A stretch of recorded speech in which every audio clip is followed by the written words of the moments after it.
Hello friends, नमस्ते। मैं सोनिया आप लोगों का यूट्यूब पे स्वागत करती हूँ और आज मैं आपको एक देहाती कजरी गीत सुनाने जा रही हूँ। तो प्लीज़ आप लोग गीत को पूरा सुनना। रतिया बोले कोयलिया काली काली पिया यमवा की डाली पियाना।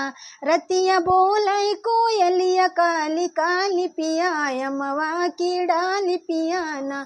आइले ससुर जी हमारी लैक डोलिया कहारी। आइले ससुर जी हमार लैक डोलिया कहारी। हमारी अचरा उड़े लगोटे वाली पिया यमवा की डाली पिया। हमारी अचरा उड़े लगोटे वाली पिया यमवा की डाली पियाना। रतिया बोले कोयलिया काली काली पिया यमवा की डाली पियाना।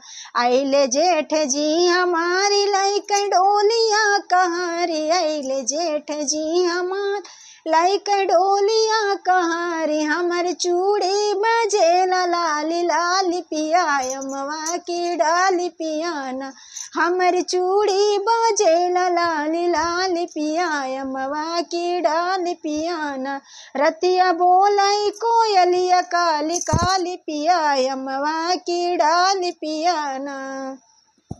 आइले देवर जी हमारी लैक डोलिया कहारी। आइले देवर जी हमार लैक डोलिया कहारी। हमर पायल बजेला घुंघरू वाली पिया यमवा की डाली पियाना। हमर पायल बजेला घुंघरू वाली पिया यमवा की डाली पियाना। रतिया बोले कोयलिया काली काली पिया यमवा की डाली पियाना।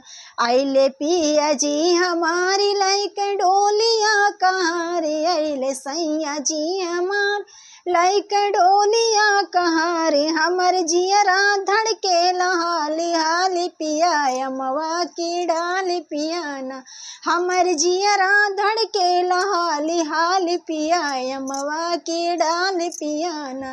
रतिया बोले कोयलिया काली काली पिया यमवा की डाली पियाना।